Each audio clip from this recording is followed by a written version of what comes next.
Bienvenue sur la panafricaine Médian. C'est toujours avec le même plaisir que je vous retrouve pour ce nouveau numéro de votre émission Le Débrief. Aujourd'hui, il sera question de parler de décentralisation et de droits humains. La décentralisation peut être définie par le transfert de certaines compétences de l'État central à des collectivités locales ou territoriales et leur confère aussi une certaine autonomie de gestion. Le développement local, quant à lui, est une dynamique économique et sociale concertée et impulsée par des acteurs individuels et collectifs sur un territoire donné. Ainsi, la décentralisation, gouvernance et développement local constituent le nexus pour un développement territorial inclusif et durable. Quelle contribution des populations locales et de la société civile pour accompagner ce développement local? Quels enjeux de la décentralisation pour un développement local durable et inclusif? Le développement en première partie d'émission. Et puis en seconde partie du débrief, il sera question de parler d'état de droit et de promotion des droits humains. D'ailleurs, l'Union africaine aspire à un continent où il existe une culture universelle de bonne gouvernance, de valeurs démocratiques, d'égalité des sexes, de respect des droits de l'homme, de justice et d'état de droit. C'est dans le cadre de l'agenda 2063 de l'organisation continentale. Le respect des droits humains est ainsi au cœur des objectifs de développement durable pour un monde meilleur à l'horizon 2030. Quelle place de la promotion des droits humains dans un état de droit? Quel apport des mécanismes régionaux de garantie des droits de l'homme sur le continent africain? Le développement en seconde partie du débrief. Sur le plateau pour en parler avec nos invités, Fatou Fall, vous êtes doctorante en sciences politiques, également analyste en défense et sécurité. Merci d'avoir une nouvelle fois répondu présente à notre invitation et un plaisir aussi de partager ce plateau avec vous. Merci beaucoup Daouda, c'est toujours un plaisir pour moi d'être là sur le plateau de Medi 1 TV. Je salue les téléspectateurs et les téléspectatrices ainsi que tout le staff. Merci aussi pour cette disponibilité. Un plaisir également, M. Alassane Seck, de partager ce plateau avec vous. Je rappelle que vous êtes le président de la LSDH, la Ligue sénégalaise des droits humains. Merci également d'être là avec nous, M. Seck. Merci Daouda, merci à Medi 1 TV. Je pense que je suis venu pour la énième fois aujourd'hui. C'est toujours avec le même plaisir que nous vous recevons et je reste d'ailleurs avec vous. Quelle lecture est-ce que vous faites aujourd'hui de l'évolution de cette décentralisation sur le continent africain? C'est une question à la limite bateau assez large. Ce n'est pas évident de donner une réponse. Il faudrait peut-être chercher un expert en matière de décentralisation pour pouvoir faire un constat après une étude. Parce que forcément, on peut donner un avis après une évaluation. Mais on peut constater au Sénégal que ça traîne. C'est parce que justement, je pense que les pays que nous sommes, les pays africains, n'ont pas assez de moyens pour mettre en œuvre les politiques de ce qu'ils souhaitent avoir, en tout cas comme résultat final. C'est parce que justement les moyens ne suivent pas. Quand nous voyons ce qui se passe dans nos régions, dans nos départements au Sénégal, on a changé beaucoup de fois de style d'organigramme. On a appelé ça d'abord région, ensuite département, on revient, ainsi de suite. On voit que ça cherche son chemin et ce n'est pas le plus facile. Donc on peut constater qu'il faut forcément des moyens. Si on peut comparer le Sénégal à la France ou à un autre pays européen qui a beaucoup plus de moyens. Donc la difficulté, c'est donc cette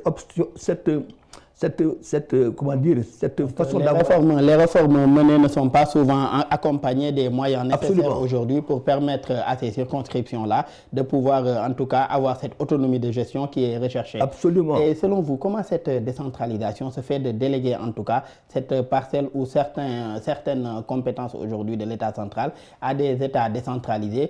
Quel impact en tout cas cela peut avoir sur les conditions de vie également de ces populations locales? C'est ce que je disais tout à l'heure. J'ai dit que le département ou la région qui a bénéficié des transferts de compétences n'a pas forcément les moyens pour suivre justement ce qui était prévu. Quand nous voyons au Sénégal les communes qui bénéficient de ce qu'on appelle un transfert de compétences, n'ont pas en même temps des transferts financiers qui permettent de mettre en œuvre, de mettre en pratique ce que les gens escomptent, ce que les gens pensaient pouvoir faire. Donc ce qui justifie cette situation de blocage ou d'incompétence ou à la limite d'impossibilité de faire un travail qui est prévu mais qui n'est pas obtenu parce que justement l'argent n'a pas suivi le transfert politique. Et si l'on reste sur ce point, Fatou, est-ce qu'en partie aussi, ce n'est pas de la responsabilité aujourd'hui de ces collectivités-là de trouver ces moyens de subsistance-là, en tout cas pour pouvoir mener à bien ces missions qui leur sont assignées ou bien cette autonomie-là de gestion, dans le cadre de des compétences qui leur sont transférées, bien sûr? Tout à fait. Alors, vous avez évoqué un terme très important tout à l'heure. Vous avez parlé d'un territoire donné. Alors, pour moi, on devrait partir déjà de la cartographie des ressources spécifiques à chaque territoire. Que ce soit la collectivité territoriale, que ce soit la commune, c'est-à-dire par rapport à l'entité, la cellule, si je peux m'exprimer ainsi, de décentralisation prise, si on prend un pôle territoire, pour moi, à partir de la cartographie des ressources, on devrait pouvoir trouver des mécanismes de financement, d'autofinancement, dans la mesure où le développement local, en réalité, devrait permettre l'émergence d'initiatives citoyennes. Vous avez dit tout à l'heure, c'est-à-dire qu'il y ait une impulsion concertée. Concertée, donc, il n'y aura pas que des initiatives citoyennes, individuelles, mais il y aura aussi des initiatives collectives, ce qui fait appel tout simplement à la conjugaison des efforts, aussi bien de la part des élus locaux, de la part des organisations de la société civile, de la part des entrepreneurs, etc. Et c'est ce qui pose justement la question même du renforcement des capacités au niveau de ces différents acteurs. Les élus locaux sur le plan administratif, sur le plan technique, sur le plan financier aussi, parce que être un élu local, ne pas maîtriser tout ce qui tourne autour des finances, des techniques budgétaires pose problème.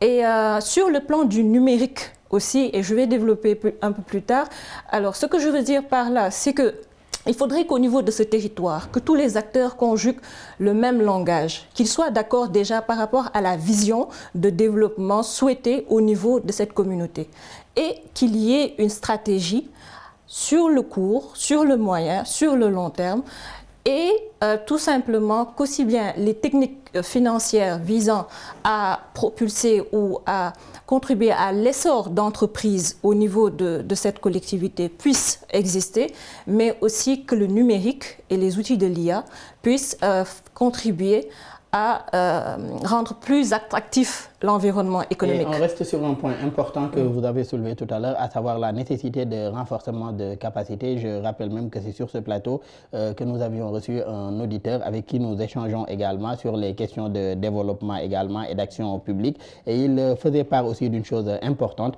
à savoir des fois que certains maires et autres élus locaux peuvent être à tort accusés de malversation et consorts, surtout dans le cadre du traitement de l'information qui est fait par exemple des journalistes de rapports qui sont publiés, alors qu'il s'agit souvent de méconnaissance des textes par ces élus locaux-là. Souvent, ils sont à la tête, ils remportent une élection, mais dans les faits, ne maîtrisent pas aujourd'hui comment marche le code des marchés et consorts. C'est plus une méconnaissance des textes. Pour en revenir à ce que vous disiez tout à l'heure, la nécessité en tout cas de renforcer les compétences de ces personnes-là. Effectivement.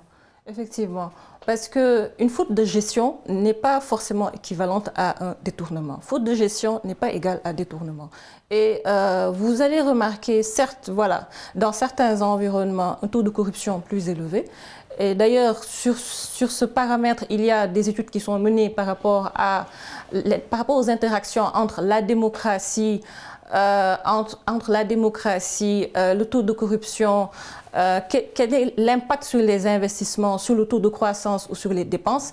Mais pour moi, en plus du renforcement des capacités, il faudrait obligatoirement que le numérique soit agencé avec les finances.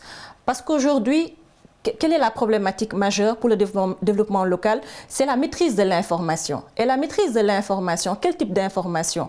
Vous avez parlé de transfert de compétences. En réalité, jusqu'aux dernières nouvelles, il y avait un transfert de 9 compétences. Par rapport à ces 9 compétences, comment vous maîtrisez l'information? Parce que vous devez faire de l'intelligence économique, vous devez faire de la veille.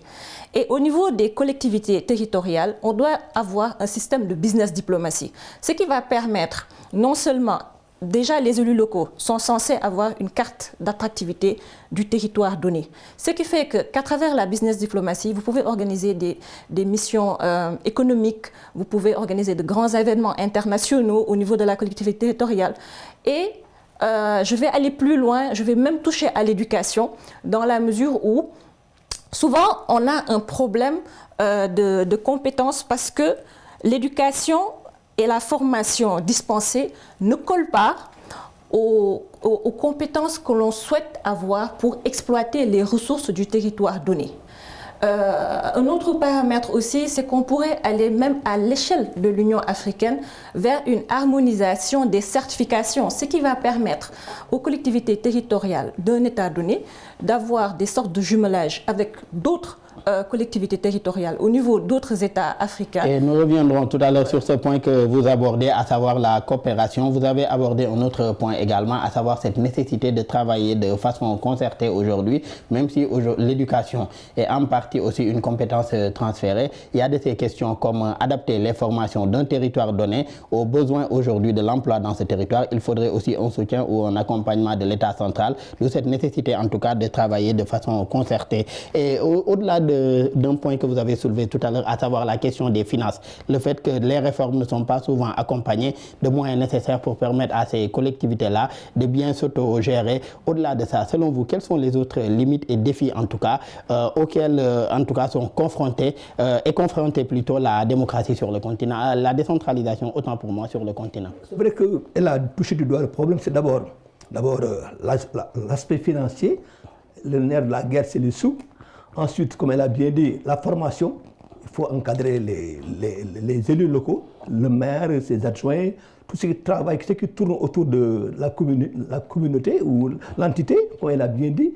Il faut que les gens soient assez formés pour pouvoir faire une bonne gestion, ne pas éviter de tomber dans la faute de gestion, comme elle dit, même si ce n'est pas forcément un détournement. Oui, parce que ça peut être fait involontairement par rapport à son ignorance. Ou même par méconnaissance des textes. Par méconnaissance, parce que son ignorance des choses, ce n'est pas évident. Donc si on allie l'argent d'abord, le nerf de la guerre, pour moi c'est prioritaire.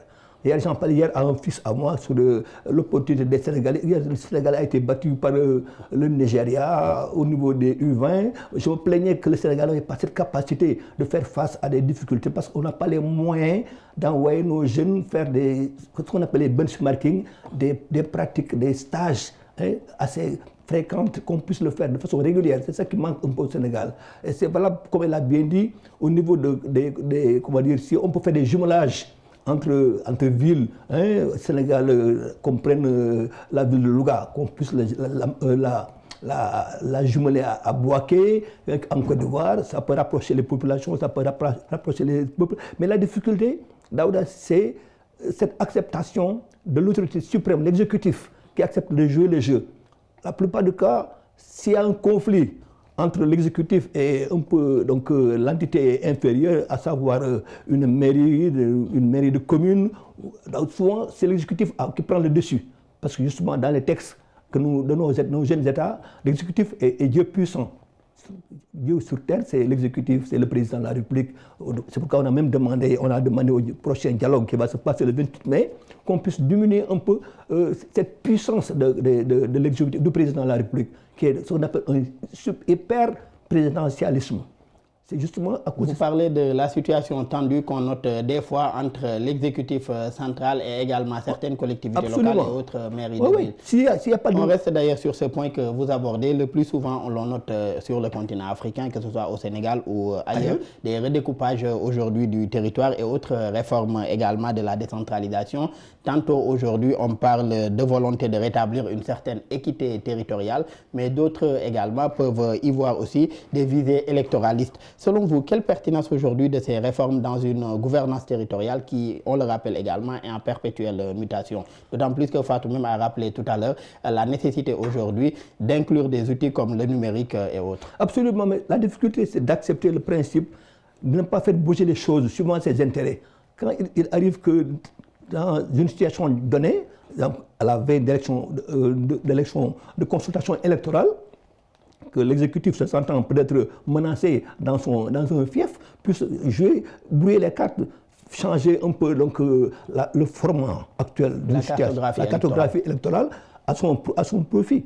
Donc il est très souhaitable qu'à l'avenir, qu'on puisse ne pas faire bouger les choses, que cette décision de modifier la cartographie ne vienne pas toujours de l'exécutif, du ministre par exemple, ou ainsi de suite. Donc il faut qu'on puisse trouver des textes immuables par rapport au contexte qui fait qu'on ne peut pas à tout moment et souvent ses intérêts faire bouger les choses. Et c'est ça la difficulté. parce que en Afrique, en tout cas, l'exécutif, comme je l'ai dit tout à l'heure, a une superpuissance par rapport aux autres entités, la commune, le département ou la région. Vous voyez d'ailleurs, à chaque fois, vous avez vu au Sénégal, il y a d'abord le gouverneur, qui dépend de l'exécutif, le préfet et le sous-préfet, qui sont super puissants par rapport à leur entité. Qui sont des autorités déconcentrées qui représentent le gouvernement central. Mais qui dépendent du gouvernement central. Au niveau de l'État déconcentré. Et Fatou, j'en reviens à vous. Vous parliez tout à l'heure de la nécessité de travailler entre communes, que ce soit entre communes africaines ou bien même entre communes africaines et autres communes des pays occidentaux ou autres. Quelle importance aujourd'hui de la coopération internationale avec d'autres collectivités et partenaires pour le développement de ces terroirs-là? D'accord, merci. Alors, déjà, la première opportunité, je parlais tantôt d'une harmonisation des certifications à l'échelle africaine pour permettre une mobilité des compétences. C'est-à-dire, voilà, vous êtes au niveau d'un territoire donné, vous êtes spécialisé en géologie, par exemple, que la certification soit la même dans un autre État africain et que cela vous permette de vous déplacer librement. Parce que sur ce plan, il n'y a pas encore une harmonisation à l'échelle africaine. Au-delà d'une harmonisation des certifications, est-ce que cela n'appellerait pas une autre harmonisation, une harmonisation même des textes régissant le droit du travail dans ces différents États? Oui, régissant le droit du travail, mais je vais aller plus loin, je vais parler de la formation, de l'éducation, c'est-à-dire que l'Afrique puisse se mettre d'accord sur les différents corps de métier, par rapport à chaque corps de métier, oui, quelles sont les compétences attendues, requises et tout ça. Ça, je pense que c'est un travail de fond qui doit être mené par les experts africains et il est temps parce que nous avons des ressources, nous formons beaucoup de jeunes, mais est-ce que les jeunes que nous formons peuvent intégrer le marché du travail? Ça, c'est une problématique qui n'est pas encore réglée. L'autre paramètre aussi que je voulais aborder par rapport à la coopération, c'est que à l'échelle de la collectivité, par rapport au problème de financement local que mon collègue évoquait tantôt, c'est qu'on ne pense pas, par exemple, à faire grandir des entreprises jusqu'à atteindre une cotation en bourse. Parce que la cotation en bourse vous permet d'aller vers des levées de fonds et d'avoir de plus grosses coopérations avec d'autres entreprises. Donc pour moi, il l'a dit tantôt, il faudrait que l'exécutif vraiment comprenne que oui, la décentralisation demande à ce qu'on lâche les collectivités territoriales, qu'elles puissent avoir cette autonomie de gestion, mais aussi qu'au niveau de la collectivité, que tout le monde conjugue le même langage, que l'on soit d'accord que voici la vision, voici ce qu'on veut faire de notre territoire donné et quels sont les moyens pour y parvenir. Et pour moi, il est vraiment nécessaire de renforcer les capacités, d'intégrer obligatoirement le numérique. Les outils de l'IA et de l'intelligence économique permettraient de développer les terroirs. Parce que si vous voulez faire une prospective économique efficace, vous devez faire de l'intelligence économique obligatoirement. Et si vous voulez faire de l'intelligence économique, vous devez obligatoirement toucher aux outils de l'IA qui vous permettent de maîtriser l'information par rapport à la valorisation des ressources au niveau du territoire. Nous aborderons les avantages que peuvent conférer ces outils de l'IA, mais j'aimerais interpeller M. Seck sur un autre point. Au-delà de la coopération internationale, quelle contribution également de l'intercommunalité, c'est-à-dire le fait pour deux ou plusieurs communes de se mettre ensemble pour développer des projets qui les concernent, que ce soit des projets dans le domaine de l'environnement, de l'éducation et autres, que plusieurs communes se mettent ensemble à travers une intercommunalité. Que pensez-vous? Quelle contribution aussi de l'intercommunalité? C'est une bonne idée. C'est une bonne idée qui, comme vous l'avez vu, l'union fait la force. Si les gens se mettent ensemble pour aller vers un objectif commun, c'est tant mieux. La difficulté, c'est que, est-ce qu'on n'a pas forcément... Est-ce que, bon, si on est dans un monde actuellement en crise où la plus grande difficulté, c'est d'avoir de l'argent disponible en dehors des institutions financières. Aujourd'hui, j'apprends que le Sénégal va bénéficier de la SFI avec Matar Diop, président, la Société de financière autour de 1 milliard de dollars. Près d'1 milliard de dollars de financement pour l'année 2025. En même temps que j'apprends que Trump a décroché auprès de l'Arabie Saoudite une somme de 600 milliards de dollars. Ça fait au moins 60 fois le budget du Sénégal. Pour un marché, uniquement pour avoir traversé, pour aller en Arabie Saoudite aujourd'hui, il a pu bénéficier de cette somme, 600 milliards de dollars. Si je l'ai appris ce matin, j'étais scandalisé. Quand on compare ce que ces pays déjà hyper riches, richissimes, ont donc dans leur besace comparé au Sénégal, qui pour nous, on a parlé de 1 milliard, ou comment dire, 10 milliards de dollars, ça fait 6 000 milliards de CFA. Je pense que c'est une façon pour vous également d'appeler le Sénégal ou d'autres pays africains à diversifier également leurs partenariats pour mieux soutenir des projets de développement. J'aimerais interpeller Fatou sur un point avant qu'on finisse, à savoir l'IA, l'intelligence artificielle et les autres outils numériques. Comment aujourd'hui cela peut constituer un levier également de développement et de croissance pour ces territoires-là? Merci. Alors, l'IA déjà vous permet d'aller vite par rapport à l'analyse économique. Si vous prenez les ressources présentes au niveau d'un terroir et que vous utilisez ces outils, vous allez vite parce que vous faites de la veille, vous faites de la prospective, vous faites de l'analyse économique. Et l'IA vous permet, en fait, vous avez les autres bases de données, vous pouvez avoir des propositions même de collaboration, de partenariat avec telle entité selon les tendances économiques. Et c'est vraiment dommage aujourd'hui que je ne sente pas vraiment cette utilisation des outils du numérique au niveau des politiques. Parce que c'est une obligation. Celui qui se développe le plus rapidement, c'est celui qui a la maîtrise de l'information. Et l'information, elle est diverse. Et c'est surtout celui également qui a la maîtrise des données aujourd'hui. Et j'aimerais vous interpeller sur un autre point, Alassane, à savoir cette phrase ou bien cette célèbre maxime de Napoléon Bonaparte qui disait que si on peut se développer, si on peut gouverner de loin, on administre bien que de près.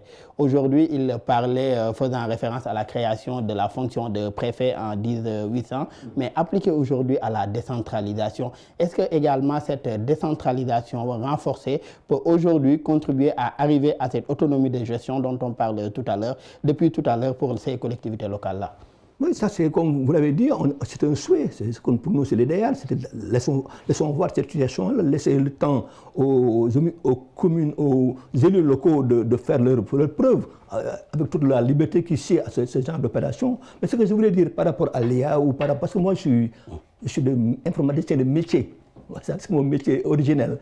Et donc la difficulté c'est en Afrique, cette difficulté à avoir le contexte favorable.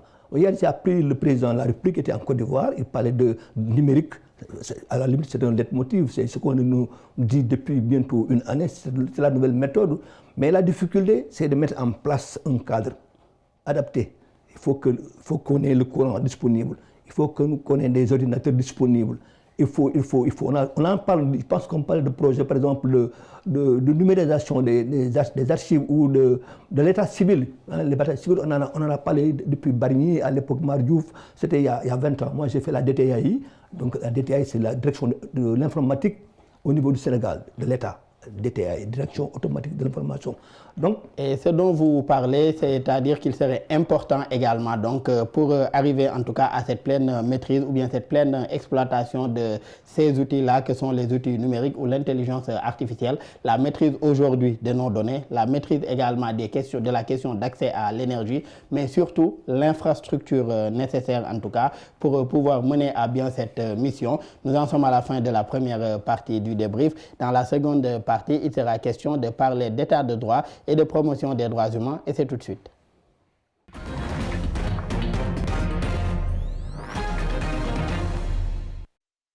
De retour pour la seconde partie de votre émission Le Débrief. Fatou, vous qui êtes doctorante en sciences politiques, quel lien entre démocratie, état de droit et protection des droits humains? Démocratie, état de droit, protection des droits humains. Alors, l'état de droit, nous le savons tous, c'est un état où vraiment on peut parler de respect des droits humains, où voilà, tout un chacun se sent à l'aise de vivre au niveau de ce territoire donné. Mais par rapport à la démocratie, c'est un système implanté au niveau d'un État pour la gestion de la société. Maintenant, il s'agit de voir comment on appréhende, nous, au niveau des États africains, la démocratie. Est-ce qu'on l'appréhende comme un système fini, achevé, ou un système tout simplement qui continue à enregistrer certaines incohérences par rapport aux réalités sociétales, aux réalités africaines et selon même le contexte propre à chaque État. Pour les droits humains, on l'évalue souvent par rapport à différents indicateurs. Alors, droits humains, moi je suis une femme, je vais plutôt, si vous le permettez, parler des droits des femmes et des jeunes filles qui, pour moi, aujourd'hui, enregistrent un recul très important en Afrique. Très important dans la mesure où, par rapport je prends le cas des actes de violence obstétrique, le CPS de l'Union africaine a rappelé justement qu'on ne pouvait pas les traiter d'actes dégradants ou humiliants, que ça va plus loin et que ça serait même contraire aux définitions des actes de torture selon la jurisprudence en matière des droits humains. Je vais prendre aussi le cas des jeunes filles. Selon la dernière étude continentale sur les conditions des enfants, on a remarqué qu'une adolescente sur 5 pour les personnes âgées de moins de 19 ans contractaient une grossesse en Afrique et que justement ces adolescentes étaient confrontées à tout un tas de discriminations, d'exclusion au niveau des milieux scolaires, mais aussi à cette impossibilité pour les femmes en Afrique d'exercer ce droit de disposer de leur corps. Et je veux parler de nos droits en matière sexuelle, en matière de reproduction, pour vraiment m'arrêter ici. Et nous reviendrons tout à l'heure plus amplement sur ces questions des droits des femmes et autres droits également associés. Et M. Seck, je le disais en introduction, l'atteinte des objectifs de développement durable ne peut se faire non plus sans le respect des droits humains. Et ces droits de l'homme sont indissociables de la quasi-totalité de ces 17 ODD. Selon vous, quels mécanismes nationaux, en tout cas efficaces, de garantie de ces droits humains, surtout vous qui travaillez sur la question depuis plusieurs années? C'est vrai que ce n'est pas très simple, ce n'est pas évident, mais tout dépend de la stabilité du pays. D'abord, il faut qu'il y ait un pays stable sur le plan politique. Ensuite, qu'on puisse respecter notre constitution, la loi fondamentale, qu'on puisse respecter les lois et règlements. Il faut qu'il y ait des juges indépendants, que ça soit prouvé, on le souhaite, nous sommes dans cette tendance. Il ne faut pas qu'on instrumentalise la justice. Donc, il y a beaucoup de facteurs qui font qu'aujourd'hui, il faudrait aller dans cette situation-là pour parler d'un état de droit. L'état de droit, c'est un état qui respecte la loi, qui respecte les lois, la constitution. Et justement, ces applications, la justice, les juridictions, qu'il y ait assez de moyens. C'est vrai qu'au Sénégal, c'est un vœu pieux, parce que justement, on n'a pas les moyens. Quand on vous dit qu'il y a un déficit de plus de 1000 magistrats au Sénégal, il y a plus de 1200, 1400 greffiers, qu'on puisse avoir un dossier, ou bien 500 dossiers dans un cabinet de juge, c'est presque un scandale comparé à la Tunisie ou à la limite aux pays maghrébins, le Maroc ou l'Algérie. Donc il y a beaucoup de critères qui font qu'aujourd'hui, on a des difficultés pour mettre en œuvre ce qu'on appelle un état de droit. Parce qu'un état de droit suppose justement ce respect. Si quelqu'un qui est arrêté, par exemple, je vous donne un exemple très terre à terre, quelqu'un qui est arrêté pour 1000 raisons, il a fait une infraction quelconque, on l'arrête. On le garde en prison, qu'on appelle mandat de dépôt, pendant 7 mois. Il n'y a pas de jugement. C'est une infraction de l'État, que l'État a fait une infraction sur le citoyen. Et ça, on le vit tous les jours. Donc, tout ça fait qu'il faudrait qu'on puisse combiner cette volonté de l'État, cette volonté politique de l'État, de vouloir arriver à un état de droit, mais en même temps mettre les moyens justement pour arriver à ça, parce que les moyens... Et même la nécessité, par rapport au point que vous abordez, à savoir la situation des personnes incarcérées, oui. Et même la nécessité également de revoir les déferments systématiques, puisque en tout cas pour certains délits, ce sont souvent des choses qui peuvent se régler à la police ou à la gendarmerie, plutôt que d'arriver à un déferment de la personne dans une prison donnée. Daouda, j'ai eu la chance d'avoir été pendant quelques années observateur délégué des prisons. Moi j'ai fait les prisons Sédhiou, Kolda, Mbacké à côté, toutes les prisons de Dakar, elles sont 8, mais j'étais scandalisé quand je vois une chambre qui doit contenir 10 personnes, qu'il y en a 40 ou 50. Quand on parle de la chambre 9, chambre 10, mais tu es scandalisé. Et on en parle depuis plus de 20 ans. À Rebeuss, c'est un scandale. sans fin. Qu'on puisse observer ça et que malgré le changement de régime, malgré la succession de régimes, j'allais dire, la situation reste en l'état. Une surpopulation carcérale infernale. Mais quand même, des efforts ont été menés par les autorités sénégalaises, à savoir la construction aussi de nouvelles prisons. Il n'y en a pas encore. Il y en a peut-être une. Je parle de la prison de Sébikotane. Une sur 37. Depuis 1960, il n'y a pas eu de prison au Sénégal. Il y a eu 2 prisons qui étaient construites d'Aouda en 1863 à Saint-Louis. La prison de Saint-Louis et Rebeuss 1900.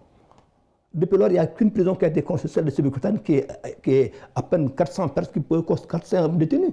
400 ou 500 détenus. Donc, c'est pas, à la limite, c'est une goutte d'eau dans la mer. Et la question de la construction des prisons également est associée à une certaine superstition dans nos sociétés africaines. Et Fatou, comment aujourd'hui, il a abordé un point tout à l'heure, à savoir la stabilité. Qu'il faut d'abord une stabilité aujourd'hui, un respect des textes pour arriver à ce respect également des droits humains. Comment la crise de la démocratie et des institutions politiques peut-elle, des institutions institutionnelles, des institutions publiques plutôt, peut-elle contribuer également à exacerber les droits humains aujourd'hui sous nos cieux? Pour revenir à justement cette question de surpopulation carcérale, moi je pense que oui, il faudrait la construction d'autres établissements pour désengorger, mais aussi qu'on revoie la politique liée aux peines.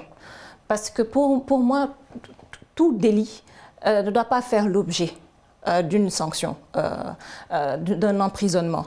Il y a quand même... Travailler à des peines alternatives, par exemple. Des peines alternatives. Nous avons besoin de main-d'œuvre aussi au niveau des champs, par exemple. Il y a les travaux forcés, il y a les travaux voilà, de contribution sociale et tout ça. C'est-à-dire il y a tellement de mécanismes que nous pouvons mettre en œuvre. Parce qu'en réalité, ce qui se passe au niveau des prisons, c'est que nous pouvons facilement avoir des personnes qui rentrent dans le cadre de la radicalisation.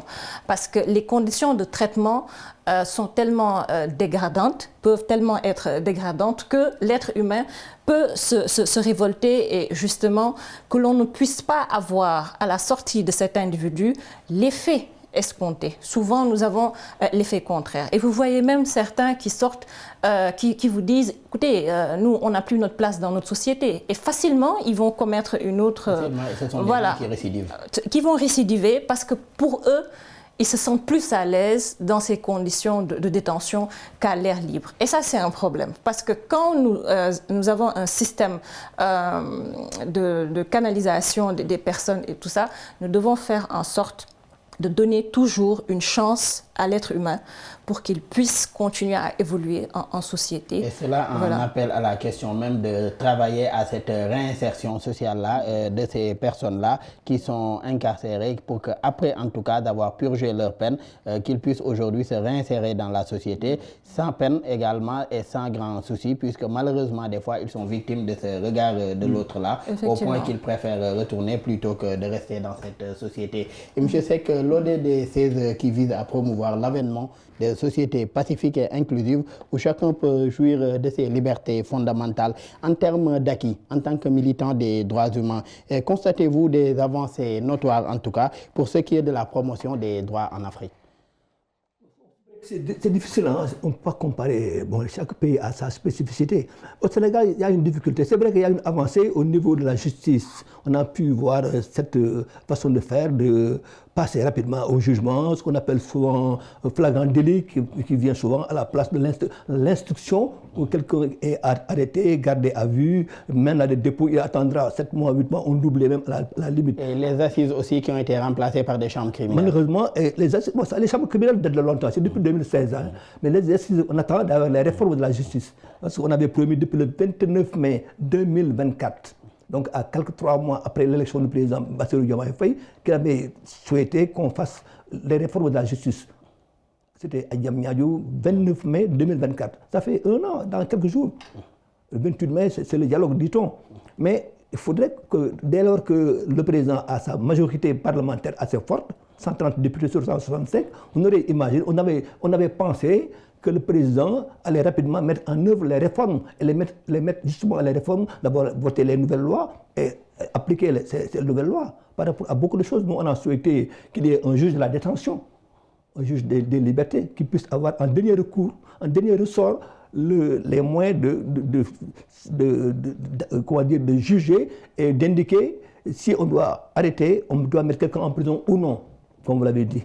Ça, c'était une... Mais M. Seck, est-ce que ce n'est pas ce qui est en train d'être fait? Je m'explique. Oui. Aujourd'hui, si on lit le programme de Diomaye président, à savoir le programme du candidat qu'il était avant d'avoir été élu président, on voit qu'il avait pour objectif cette réforme de la justice, cette réforme du système politique sénégalais, transposée à sa gouvernance. On a comme l'impression aujourd'hui que c'est ces réformes qu'il veut mener à travers les concertations nationales, plutôt que de façon mécanique, passer directement à l'Assemblée nationale pour faire adopter aujourd'hui ces lois. C'est une façon en tout cas d'appeler à ces concertations pour recueillir les avis de chacun sur ces points pour arriver à ces réformes. Est-ce que ce n'est pas cela qui se fait également? Il y avait à l'époque des comités, des cellules qui étaient réunies, qui avaient fixé les nouvelles orientations de réformes souhaitées. C'était déjà, comment dire, ficelé. On avait déjà tracé toutes les lignes des réformes à faire. On attendait l'arrivée de nouveaux députés pour les nouvelles lois. Il faudrait d'abord la mise en œuvre aujourd'hui des recommandations issues des assises de la justice avant d'en arriver à ces assises. Le dialogue, ça c'est autre chose. Sur le système politique. Oui, pour nous, le dialogue, c'est autre chose. C'est un autre débat, c'est d'autres acteurs. Mais au niveau de la justice, à l'époque, c'était les acteurs de la justice. Il y avait des magistrats, il y avait l'UMS. Mais le dialogue politique, on ne demande pas à l'UMS de venir donner son avis. Vous appelez donc à mettre en œuvre d'abord ces recommandations avant d'en arriver à ces assises politiques-là. Oui. Et Fatou, parlons à présent des mécanismes nationaux et régionaux plutôt et continentaux que vous avez soulevés tout à l'heure en matière de droits de l'homme, tels que la Cour de justice de la CEDEAO ou la Cour africaine des droits de l'homme et des peuples également de l'Union africaine. Selon vous, ces mécanismes-là existants garantissent-ils suffisamment la protection et l'exercice aujourd'hui de ces droits en Afrique? Alors, le premier problème que je pourrais évoquer, c'est déjà le système de protection des civils par rapport au mécanisme de financement pour la protection des civils. Nous avons vu le cas de l'intervention de la mission de développement de la communauté de l'Afrique australe en République démocratique du Congo, où il y a eu justement un retard dans le déploiement des équipements. Et le CPS de l'Union africaine, justement, avait demandé à ce qu'à partir des fonds de paix de l'UA, que ces équipements soient dépêchés. Mais on a vu aussi, avec la crise au Soudan, comment justement on a toujours des problèmes sur le plan financier pour accompagner. Et pourtant, il y a la résolution 2719 du Conseil de sécurité des Nations Unies qui devrait justement qui rentre d'ailleurs dans le cadre de la politique de diligence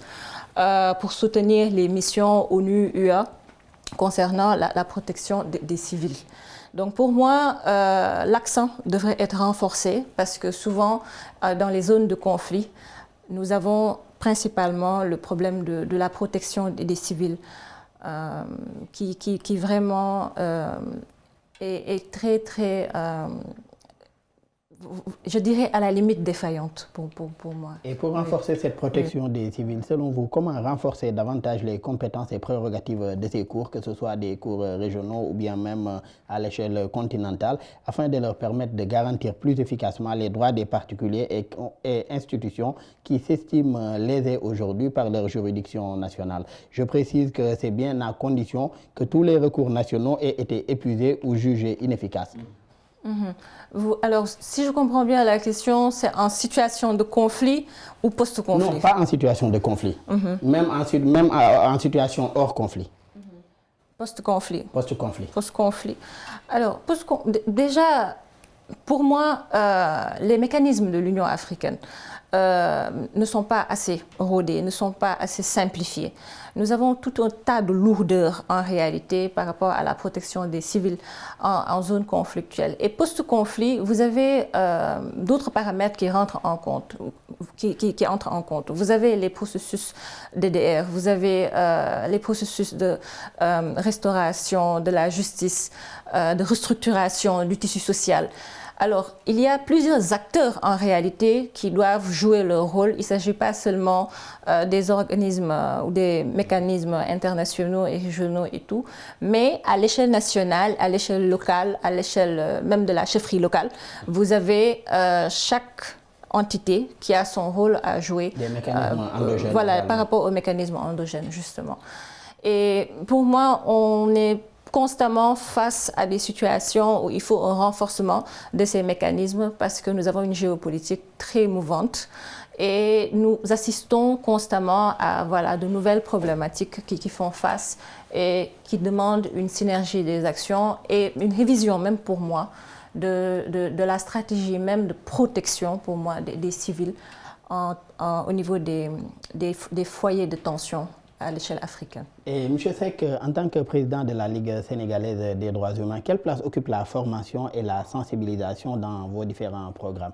Malheureusement, nous sommes presque tributaires de la générosité de nos bailleurs. Nous avons eu 2, 3, 4 fois dans l'année des financements parce que malheureusement, nous, on est, je vous l'ai dit tout à l'heure, on est dépendant totalement des bailleurs pour la formation. On en a fait 2 ou 3 parce qu'on a créé une coalition sénégalaise de défense des droits humains, COCDH, qui a bénéficié récemment du financement du Pays basque espagnol, qui a permis de faire des formations. Nous-mêmes, on pouvait peut-être démultiplier ces formations à l'échelle interne, et ça a été fait. Mais malheureusement, nous n'avons pas, nous, au niveau interne, des ressources pour pouvoir, parce qu'il faudra toujours louer une salle, préparer peut-être un repas, préparer le transport des militants. Ça, c'est nos difficultés. Il peut arriver, maintenant, on a des techniciens qui peuvent nous animer un séminaire, heureusement d'ailleurs, qui permettrait peut-être ce qu'on appelle le renforcement des capacités de certains militants sur beaucoup de... Mais est-ce que cela ne devrait pas appeler M. Seck à explorer d'autres sources de financement pour éviter d'être aussi dépendant aujourd'hui de ses partenaires internationaux? Je donne un exemple. Oui. Avec la situation géopolitique actuelle, l'administration Trump, qui a suspendu en tout cas la plupart des financements américains, ce qui impacte durement certains acteurs de la société civile. Est-ce qu'il n'est pas temps de réfléchir aujourd'hui à des sources alternatives de financement de ces acteurs de la société civile? On a commencé depuis le début. Heureusement que nous, ONG locales, on n'a peut-être pas l'ambition de couvrir tout ce qui se passe parce que dans les pays africains, tout est urgence. Mais on se donne les moyens de notre politique. Mais comme vous dites, trouver d'autres alternatives, c'est notre vœu pieux, c'est notre souhait, mais souvent, il y a forcément des difficultés. Là, on appelle encore à l'accès au financement. Et Fatou, comment la coopération entre États peut contribuer aussi à protéger et à renforcer davantage ces mécanismes de promotion et de protection des droits humains, surtout entre États africains? C'est-à-dire le renforcement de la coopération entre États africains pour mieux protéger les droits humains dans leurs États respectifs. Déjà, nous voyons tous les problèmes auxquels sont confrontés l'Union africaine, la CEDEAO, c'est-à-dire les organismes coiffants, même rencontrent des problèmes par rapport aux cotisations des États membres aussi. Il y a toujours des problèmes, ce qui fait que les fonds qui sont censés être alimentés par les États ne sont pas alimentés. Donc, il faudrait déjà... tout part pour moi de la volonté politique. Il faudrait que tout un chacun puisse être conscient que la sécurité, c'est l'affaire de tous et de toutes, que le respect des droits humains aussi, c'est l'affaire de tous et de toutes. Parce que, mon collègue l'a dit tantôt, le problème des bailleurs, pour moi, de la même manière qu'un citoyen paye ses impôts pour contribuer au développement de son pays, il devrait être conscient. Peut-être on pourrait trouver un mécanisme d'autofinancement par les citoyens eux-mêmes pour créer justement ou renforcer ces cadres de réflexion et d'action par rapport à la sécurité, par rapport au renforcement des droits humains. Ne pas toujours attendre que cela vienne de l'extérieur. Par rapport aux entreprises aussi qui évoluent au niveau du territoire, concernant la RSE, on pourrait justement attirer leur attention dessus, sur leur partition aussi, à jouer par rapport au renforcement des droits humains. C'est là un appel en tout cas à une meilleure implication et une meilleure sensibilisation des différents acteurs concernés pour soutenir davantage cette question qui est la protection des droits humains. Malheureusement, nous en sommes à la fin de cette émission, le débrief. Je rappelle que nous recevions Madame Fatou Fall. Vous êtes doctorante en sciences politiques, également analyste en défense et sécurité. En encore merci d'avoir été avec nous et un plaisir aussi de partager ce plateau avec vous. C'est toujours un plaisir pour moi d'être ici sur ce plateau. Nous remercions tout le staff de Midi 1 TV et je remercie aussi mon collègue avec qui nous avons eu un débat très enrichissant. Un plaisir aussi, M. Alassane Seck, d'avoir partagé ce plateau avec vous. Vous êtes le président de la Ligue sénégalaise des droits humains. Encore merci également pour la disponibilité. Merci à toi, Daouda. Merci à tout le staff de Midi 1 TV. Et puis voilà, nous sommes là, prêts à vous accompagner dans vos différentes missions. Et au plaisir également pour cette générosité intellectuelle. Merci à nos collègues de l'équipe technique pour les facilitations et pour la réalisation de cette émission. Merci à vous tous qui nous suivez et très bonne suite de programmes sur nos antennes.